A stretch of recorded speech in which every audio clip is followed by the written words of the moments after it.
Il est 20 h à Abidjan, mesdames et messieurs, bonsoir. Voici les titres de l'actualité de ce samedi 4 janvier. À la une ce soir, le message du nouvel an du chef de l'État avec un accent particulier sur le volet éducation, construction d'écoles, rénovation d'écoles, équipement, décryptage des acquis de l'école ivoirienne dans ce 20 h.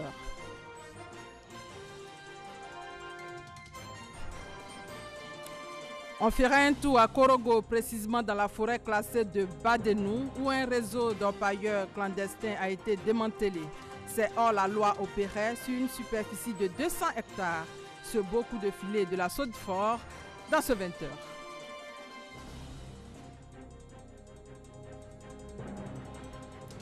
À suivre, le bilan de l'Autorité nationale de la régulation des marchés publics à Yamoussoukro. Pour 2020, l'autorité mise sur la transparence et la rigueur dans la passation des marchés en Côte d'Ivoire. Tous les détails dans quelques instants.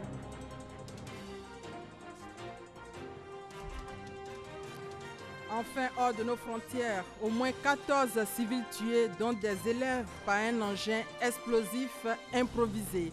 Les faits se sont passés ce samedi au Burkina Faso. Des images dans votre édition. Et bienvenue justement dans votre édition de 20 h. Ajoutons à ce menu la page culture qui parlera ce soir de la beauté de la femme Dan, la Senga dit-on. Qu'est-ce qui fait la particularité de ces femmes des 18 montagnes? C'est tout à l'heure dans le bilan du festival Nidalé. Et notre invité ce soir est Monsieur Jacob Bleu, artiste visuel et directeur artistique du festival. Bonsoir, cher invité. Bonsoir. Vous sortez là de la 3e édition de Nidalé, ça veut dire que le festival se porte bien. Très bien, et le festival devient pratiquement une institution, puisque chaque année, nous essayons de le renouveler et surtout de faire en sorte qu'il puisse prendre de l'étoffe et progresser. Et donc, dans 30 minutes, nous parlerons de ce festival, de ses retombées pour la région et de la beauté Dan. Mais avant, feuilletons quelques pages de l'actualité nationale. On commence par les acquis de l'école ivoirienne. C'est un autre volet du discours du chef de l'État à la veille du Nouvel An. Décryptage avec Sephora Zegui. Ces images sur lesquelles on peut voir des élèves assis à 3 sur un banc ou encore une salle de classe surpeuplée datent de 2018. Aujourd'hui, la réalité est tout autre. Le gouvernement a mis un accent particulier sur le renforcement des infrastructures scolaires et universitaires et la qualité de l'enseignement.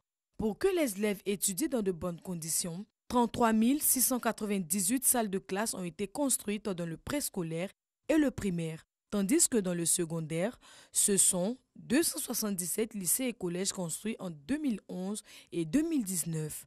Dans son adresse à la nation du 31 décembre dernier, le président de la République l'a relevé. Au niveau de l'éducation, pour qu'aucun enfant ivoirien ne prenne des cours à même le sol dans les salles de classe surchargées, le programme social du gouvernement a prévu l'acquisition de tables-bancs ainsi que le recrutement et la formation de nouveaux enseignants. Ainsi, 10 300 enseignants ont été recrutés, formés et affectés à travers le pays depuis octobre 2019. Et 265 000 tables-bancs ont été livrés. Pour les 80 à 100 000 nouveaux bacheliers que reçoit l'État chaque année, un effort a été fait, celui de renforcer les infrastructures existantes et d'en construire des nouvelles. Au niveau de l'enseignement supérieur, nous avons procédé à la réhabilitation des universités de Cocody, l'université Félix Houphouët-Boigny, d'Abobo à Diamé et de Bouaké.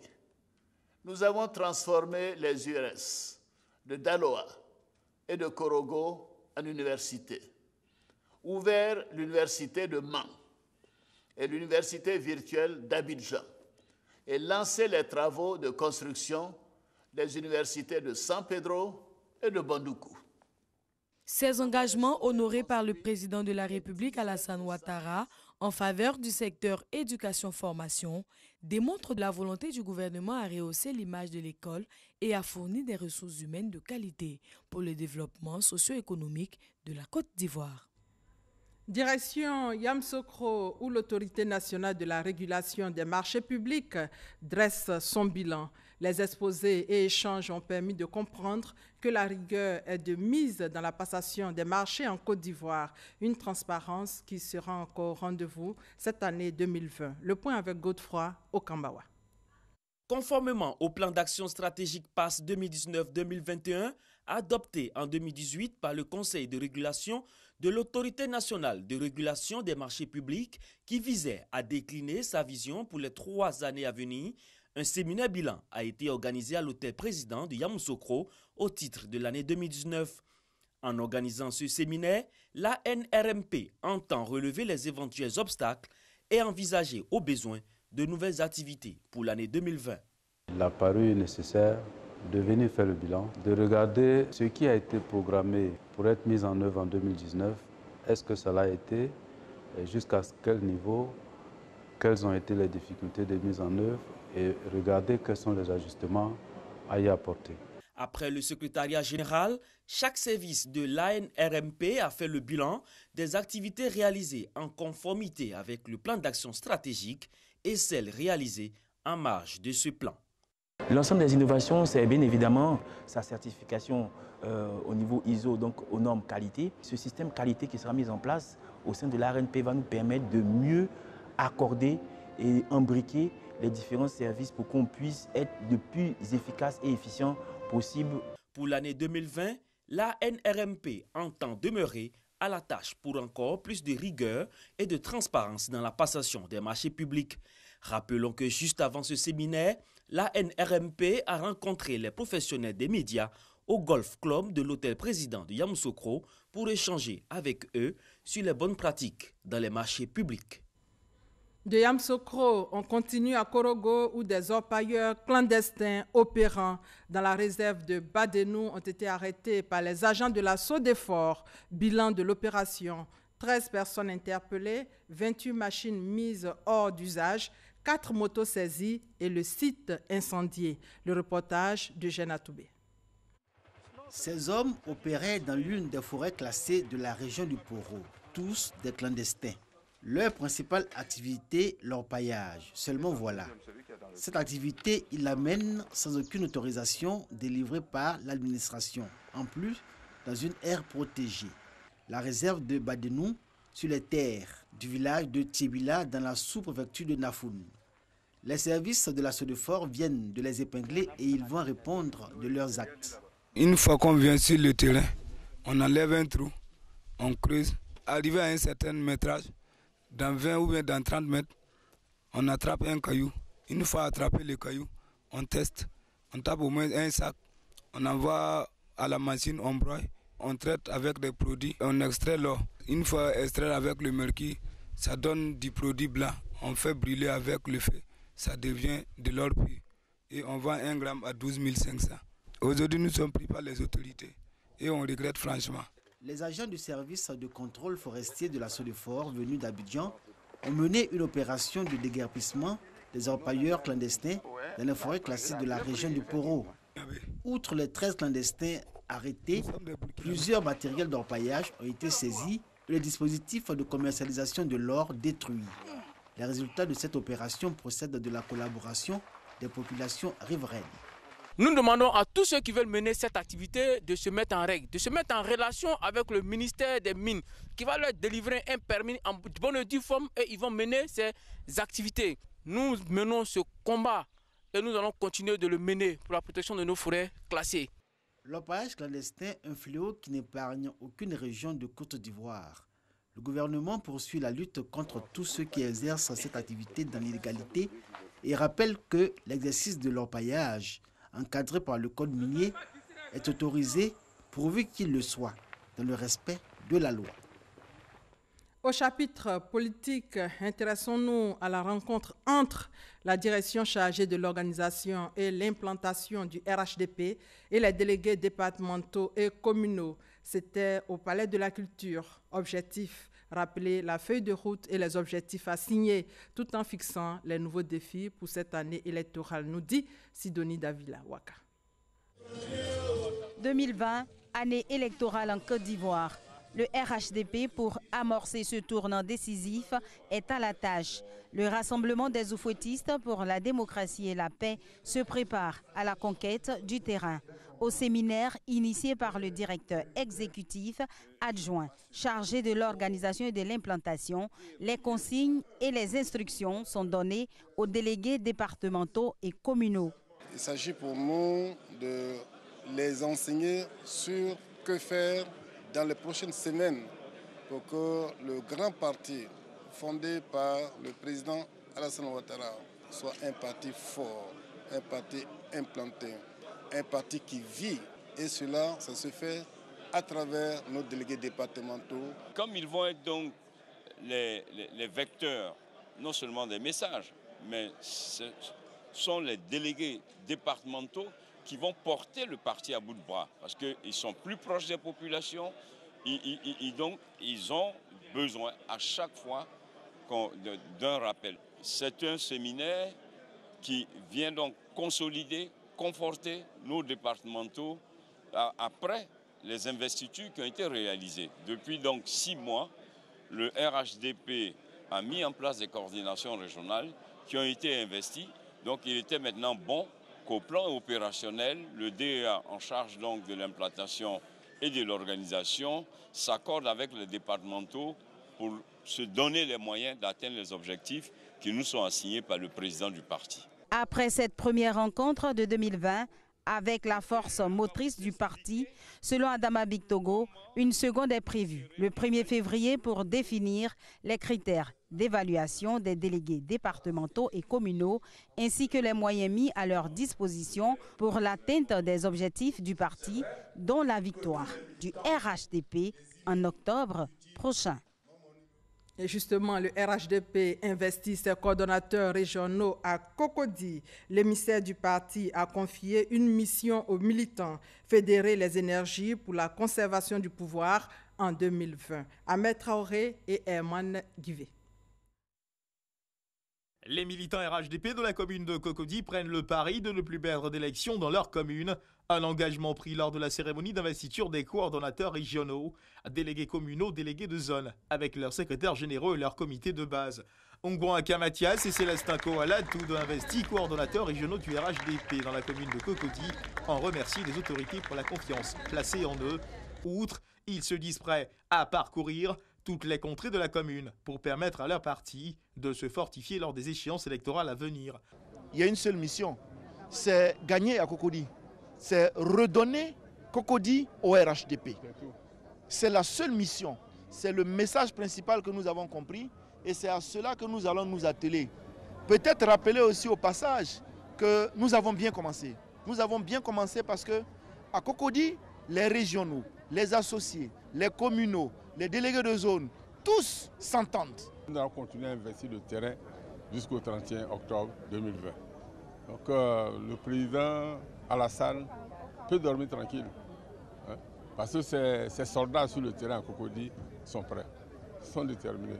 Miss Belmondo Dobo, émissaire du parti lors de cette manifestation, a confié une seule mission aux militants RHDP de la commune de Cocody, la victoire en 2020. Nous sommes venus mobiliser les militants, nous sommes venus investir la coordination régionale au nom du président du parti, son Excellence Alassane Ouattara, au nom du président du directoire, son Excellence Amadou Gon Coulibaly, et au nom du directeur exécutif. Et nous les avons mis en mission pour une victoire du RHDP en 2020. À la fin de cette rencontre, d'importants dons ont été offerts aux coordonnateurs régionaux pour leur permettre d'être davantage efficaces dans leurs tâches.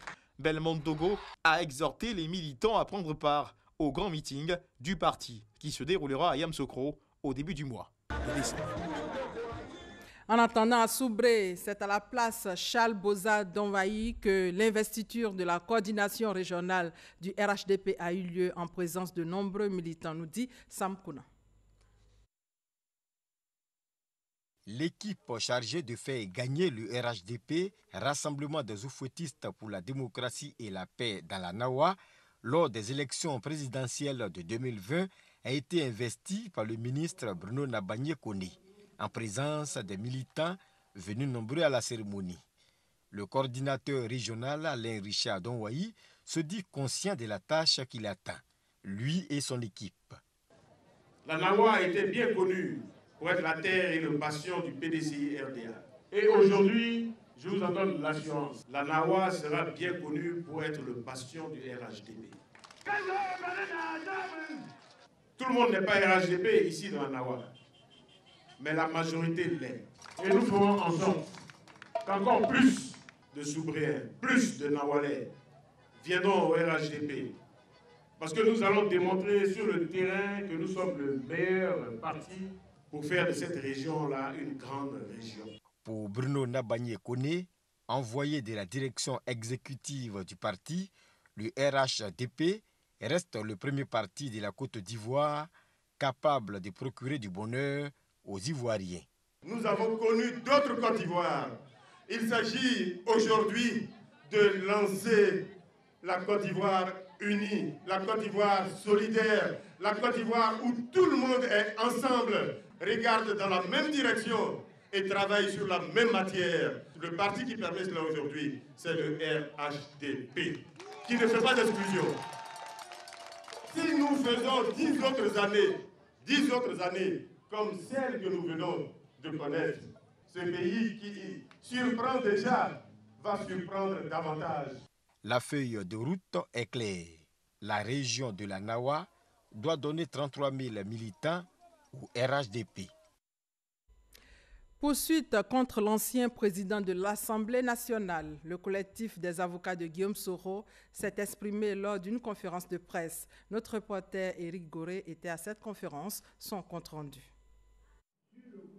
C'est par une vidéo montrant Alain Lobognon qui se prononçait sur l'arrivée ratée de Guillaume Soro à Abidjan le 23 décembre dernier que cette conférence de presse a débuté. Une conférence de presse qui avait pour objectif de mettre en cause les poursuites du procureur de la République contre leurs clients, ainsi que d'autres personnalités qui ont des liens avec les faits reprochés à Guillaume Soro. Nous ne sommes pas dans un débat de fond. Nous disons simplement que jusqu'à preuve du contraire, on ne nous a pas dit en quoi est-ce que M. Alain Lobognon a divulgué une fausse information de nature à jeter le discrédit sur les institutions et leur fonctionnement. Pour l'heure, le collectif des avocats de l'ancien président de l'Assemblée nationale affirme ne pas totalement avoir connaissance du dossier. Jusqu'à cet instant où nous vous parlons, on n'a toujours pas pu avoir accès au dossier judiciaire. On a entrepris plusieurs démarches. Malheureusement, on n'a pas pu avoir accès au dossier judiciaire. Guillaume Soro se trouve à l'extérieur du pays. Quelques membres de son mouvement politique concernés par cette affaire sont aux arrêts pour, entre autres, tentative d'atteinte contre l'autorité de l'État, détournement de deniers publics et de blanchiment de capitaux. Le Monasco, le mouvement proche du RHDP, demande que toute la lumière soit faite sur l'affaire Guillaume Soro. Le mouvement s'est prononcé récemment au cours d'un point de presse à Cocody. Le Monasco, premier mouvement de promotion et de soutien à la candidature unique au RHDP, condamne avec la dernière énergie toute tentative de déstabilisation de la République de Côte d'Ivoire et de ses institutions. Le Monasco RHDP félicite le président de la République et le gouvernement ivoirien pour la grande vigilance et l'efficacité dont ils ont fait preuve pour éviter une nouvelle crise au pays en cette période de fête. Le Monasco RHDP apporte son soutien sans faille au président de la République, grand bâtisseur et homme de paix, et au gouvernement ivoirien dans la conduite des affaires de l'État. Le Monasco RHDP exhorte tous les partis et groupements politiques à renoncer à la violence politique pour des élections apaisées et démocratiques en 2020.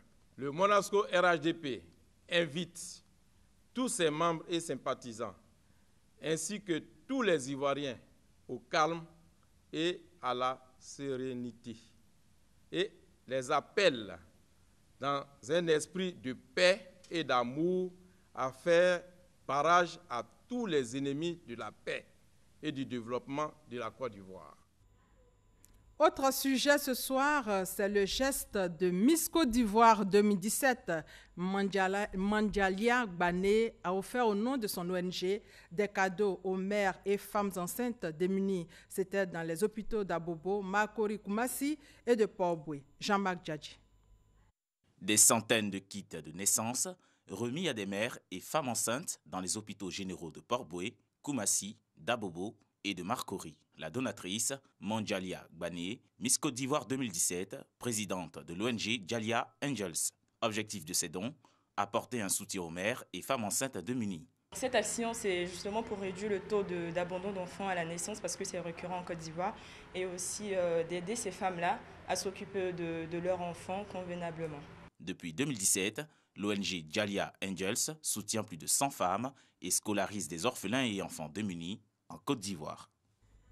Un autre acte de solidarité, c'est avec l'ONG Femmes Veuves d'Afrique qui a décidé de soutenir les enfants démunis du département de Mans. 500 d'entre eux ont reçu des repas chauds et des cadeaux, nous dit Mamadou Kwasi. C'est la cour de la préfecture de Mans qui a servi de cadre à ces moments dédiés aux enfants démunis de la commune et des villages du département. 500 parmi eux ont reçu pour la première fois de leur vie un cadeau de Noël.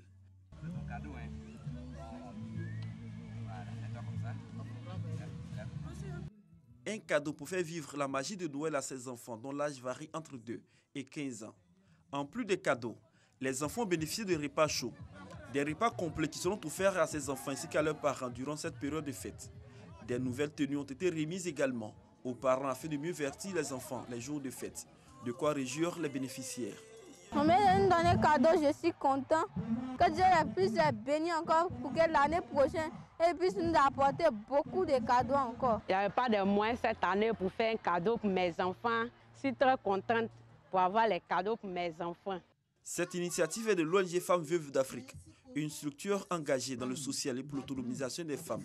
Nous avons réalisé beaucoup d'activités, campagnes de sensibilisation, d'écoute, 3 jours de consultation médicale avec des médicaments gratuits. Nous avons fait une journée d'entrepreneuriat, nous avons fait remise de kits scolaires. Nous sommes venus donner la joie aux veuves et aux orphelines et les démunis de la société. C'est un rêve qui a été réalisé. L'initiative est saluée par les représentants du préfet de la région et de la ministre de la Famille, de la Femme et de l'Enfant. Ils ont encouragé les ONG à accompagner le gouvernement dans sa politique sociale, celle de l'amélioration des conditions de vie des populations. L'actualité est triste au Burkina Faso ce samedi. Au moins 14 civils, dont des élèves, ont été tués dans l'explosion d'un minibus. Un engin explosif improvisé a sauté au passage du véhicule qui transportait une vingtaine de passagers, parmi lesquels de nombreux élèves, selon une source sécuritaire. Et nous ouvrons maintenant la page culture de ce 20h par la littérature. Regardez.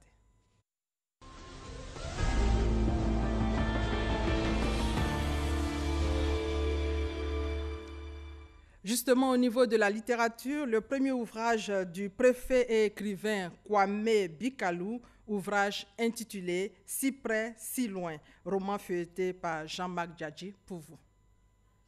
Si près, si loin, une évocation des sentiments, des déceptions amoureuses, mais aussi des comportements. L'auteur explore la dégradation de l'environnement.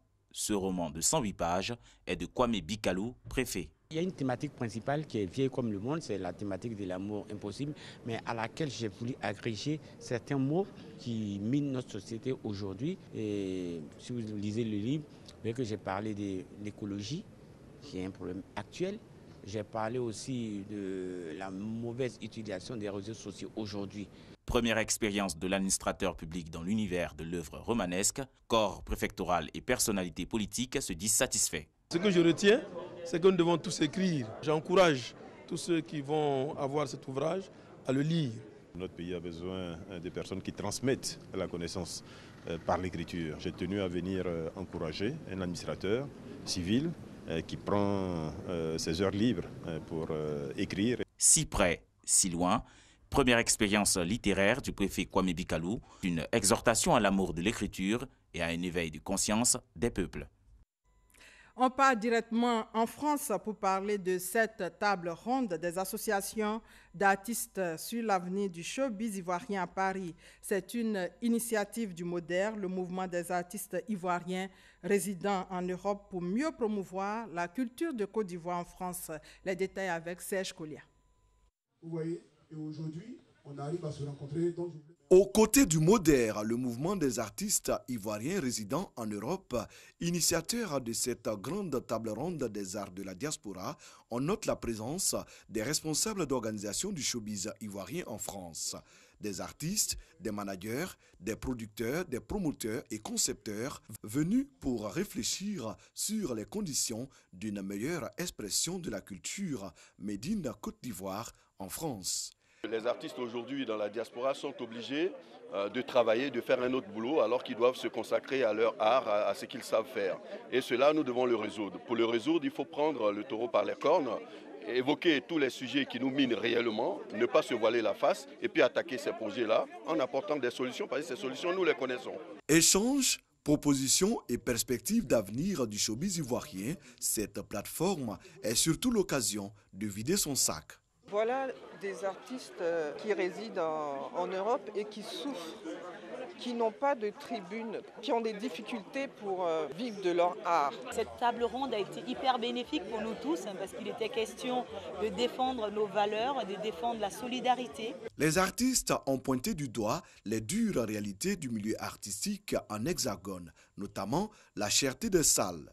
Nos objectifs opérationnels, c'est de faire en sorte que les Ivoiriens se parlent, les acteurs du showbiz se rencontrent pour pouvoir débattre sur des points importants qui, ma foi, apporteront un plus à l'image de la Côte d'Ivoire au plan culturel, au plan artistique, et aussi permettre de promouvoir les artistes ivoiriens au niveau de la diaspora. Une maison de la culture, c'est le vœu cher au MODER et à tous les acteurs du monde des arts et de la culture basés à Paris.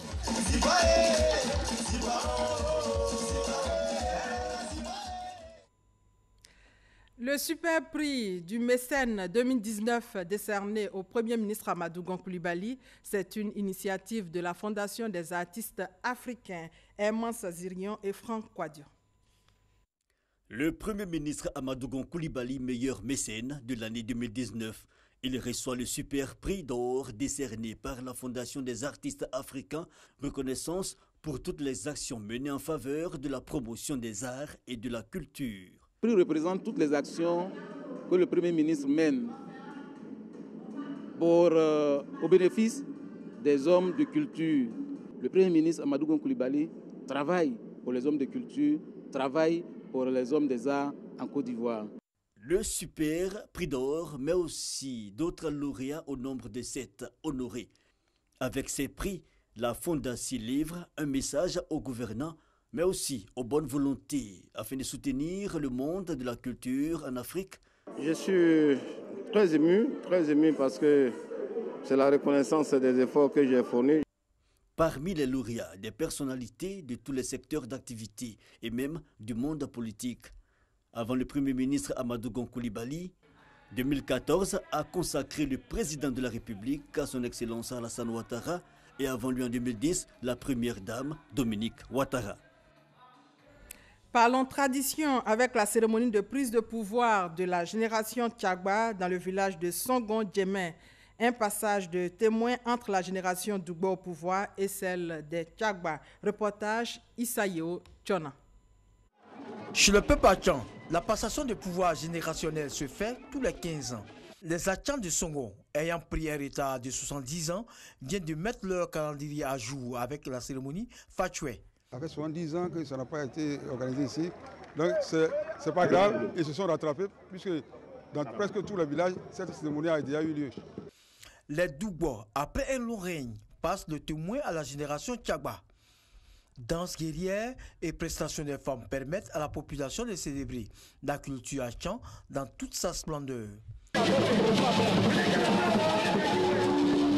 Le patron de la cérémonie, le ministre-gouverneur Robert Begremambe, saisit l'occasion pour expliquer le sens de la fête des générations. Cette cérémonie n'est pas pour le partage de repas. Cette cérémonie n'est pas un forum de démocratie. Cette cérémonie n'est pas une plateforme d'annonce. Mais cette cérémonie est une cérémonie profonde qui tire ses racines dans les profondeurs de l'occulte à Caen. L'occulte s'entendant l'invisible du divin. Parce que les traditions ne sont pas faites pour diviser, elles sont faites pour rassembler.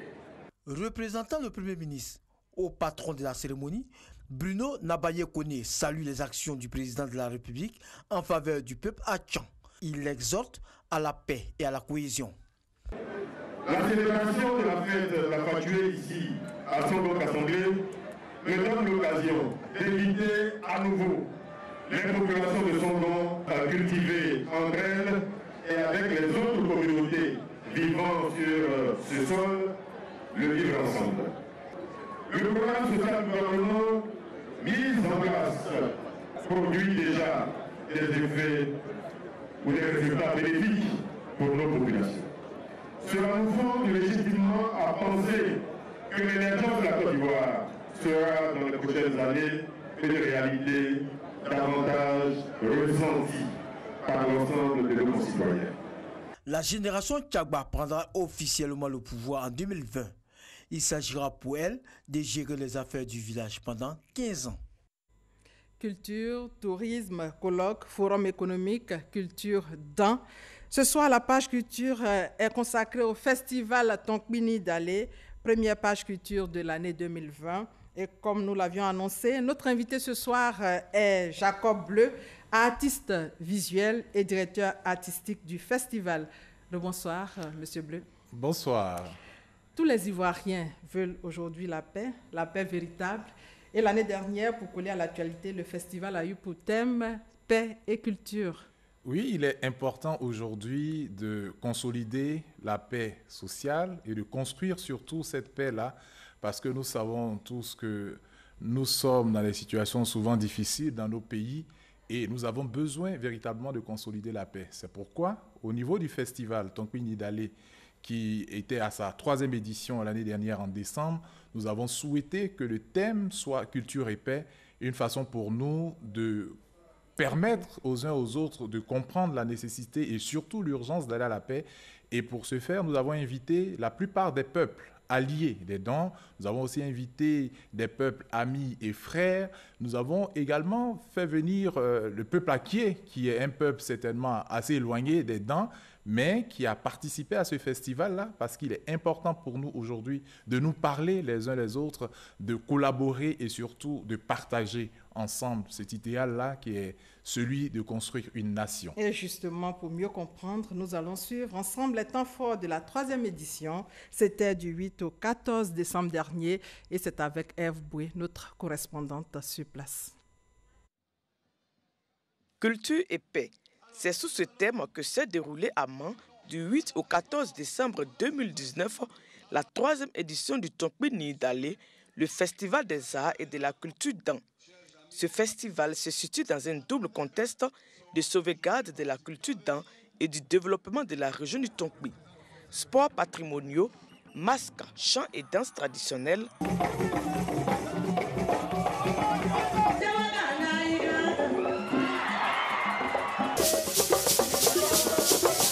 Forum économique, exposition et colloque, défilé de mode, concours culinaire, concours de la plus belle femme dans, entre autres, sont des activités qui auront égayé les nombreux festivaliers pendant 7 jours. À ne pas oublier également les programmes sur mesure pour les enfants, les jeunes, les femmes et une journée dédiée au peuple invité. Cette année, en l'occurrence, le peuple Akie.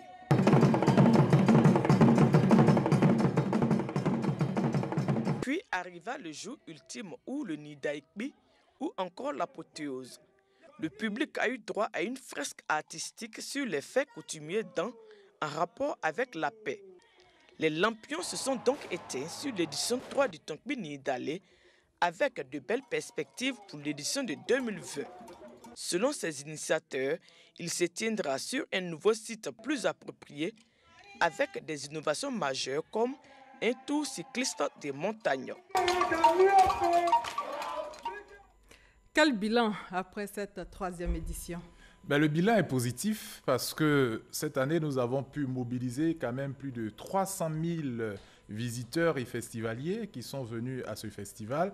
Et comme vous le savez, avoir 300 000 personnes dans une région comme celle du Tonkwi, cela sous-entend que le commerce, effectivement, va pouvoir faire un bond quantitatif et qualitatif au niveau des commerçants.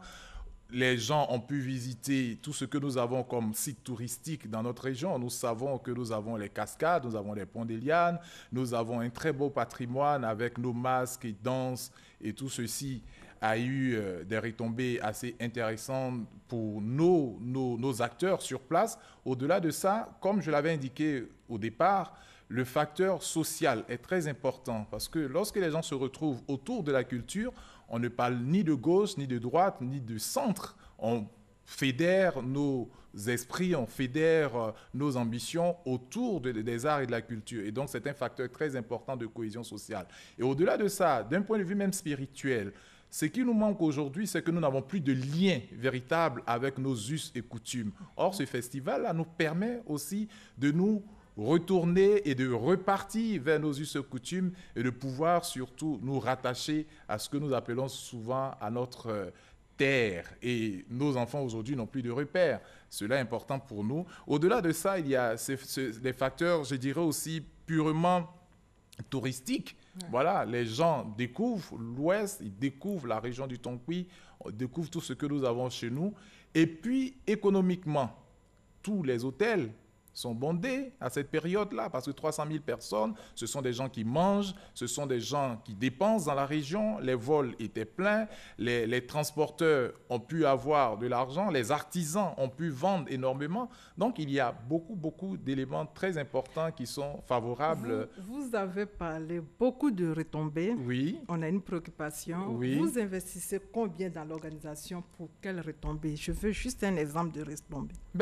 Les retombées, comme je vous l'ai indiqué tout à l'heure, lorsque nous faisons le festival, il y a un forum économique auquel nous invitons des investisseurs, nous invitons des opérateurs économiques qui viennent découvrir la région, parce que c'est une des régions quand même les plus belles d'Afrique, avec un sol et un sous-sol assez riches, avec l'agriculture qui est suffisamment très développée aussi. Donc tout cela, lorsqu'ils viennent, cela leur donne des idées de pouvoir investir dans la région, de pouvoir construire et bâtir et surtout nous aider à développer notre région. Donc l'investissement au niveau même du festival, je pense qu'en matière culturelle, ce qu'on met, ce n'est pas dans l'immédiat qu'on recueille les fruits.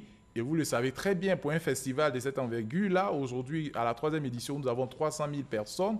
Il y a toute une logistique, il y a des ressources humaines qui sont véritablement mobilisées parce que nous avons des masses, des danses que nous faisons venir au festival à partir des villages et de toutes les contrées de la région. Donc, ça demande beaucoup de moyens. Donc, si on fait un petit calcul, ne serait-ce que même 20 000 ou 30 000 francs par festivalier, si vous avez ne serait-ce que 10 000 festivaliers, vous avez au bas mot déjà près de 300 millions.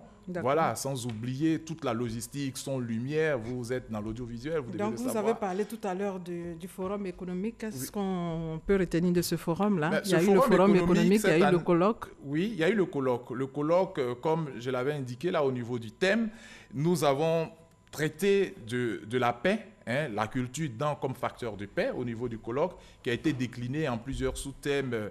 Et ces sous-thèmes ont été exploités et, je dirais, présentés par un certain nombre d'universitaires qui ont été invités, qui sont des universitaires de la région et aussi des universitaires d'ailleurs qui sont venus. Au niveau du forum économique, c'est pratiquement la même chose. La paix peut être développée à partir d'une certaine valorisation de l'employabilité au niveau de la jeunesse. Parce qu'il faut soutenir, il faut créer des emplois, il faut mobiliser l'entrepreneuriat au niveau de notre région. Et le Forum économique a traité de ces thèmes-là et voir comment aider notre jeunesse, comment aider nos populations à pouvoir avoir quelque chose à faire, à travailler et à développer, je dirais, des activités génératrices de revenus. Dans votre programme, il y a eu aussi le Nidaïkwi, c'est-à-dire le grand jour. Oui, le Nidaïkwi, qui est le très grand jour, qui est un peu ce que nous appelons l'apothéose. Voilà, qui est ce jour-là où nous laissons la possibilité à tous nos officiels. Nous avons eu le ministre Seka Seka qui représentait le Premier ministre qui était avec nous, le ministre Vagondo qui était là, le ministre Mabri qui est l'initiateur du festival et même président du festival qui était avec nous et tous ses collègues et autres invités spéciaux qui étaient avec nous. Et durant cette journée, nous avons présenté une fresque, une grande fresque artistique qui a montré les faits coutumiers en rapport avec la paix. Voilà, donc c'est pendant ce jour-là, ce samedi, enfin, qui était pratiquement le dernier jour. Nous allons parler de la beauté d'An. Oui. Comment identifie-t-on une femme d'An? Parce qu'il y a eu un concours qui concernait les femmes d'An à Mans. À Mans, pendant le festival, il y a eu un concours qui existe depuis que le festival est né, que nous appelons Sunga, voilà, pour ne pas dire Miss chez nous, qui signifie la pépite d'or. Et durant ce concours-là, il y a eu des critères qui ont été bien précisés. Il fallait avoir 25 ans au moins, être allé à l'école pour avoir au moins un niveau de 3e. Mais surtout au niveau du physique, il faudrait que la femme d'An soit naturellement belle, c'est-à-dire pas de produits sur le corps, pas de dépigmentation, avoir les jambes bien remplies, avoir une brèche, avoir le cou strié. Voilà, donc il y a un certain nombre de critères quand même qui ont prévalu à la désignation de nos charmantes femmes Sunga de cette année. Merci, M. Jacob Bleu d'être passé sur notre plateau pour nous parler du festival Nidaïlé, de la beauté d'An, des activités de promotion économique. Merci pour votre passage ici. Merci et excellente année à toutes, à tous et surtout, grand merci à l'initiateur de ce festival, le ministre Mabri Touakeus. Merci à vous. Merci à toute l'équipe qui m'a aidé à préparer ce 21, Michel Digré, Lassana Ouattara, Awa Sawadogo, Jacques Brou, Aurélia Allo, Ido Georgette. Merci de votre fidélité et bonne soirée à tous.